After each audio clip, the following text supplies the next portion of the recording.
সদস্যদের নিয়ে অলোক মন্ডল,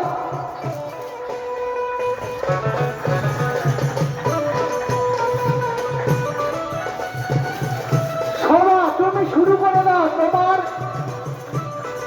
নৃত্য পার্টিদের নিয়ে তুমি একটু এনজয় করে নাও।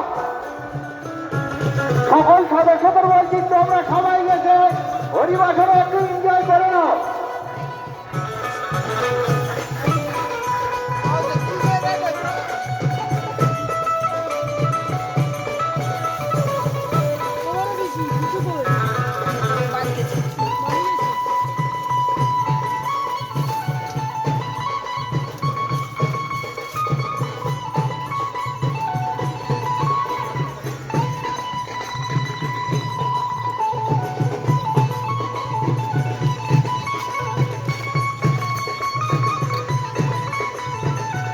আমাদের এরপরে ধুনে জ্বালানোর অনুষ্ঠান আছে, এরপরে ধুনে জ্বালানোর কাজ আছে। সকল সদস্য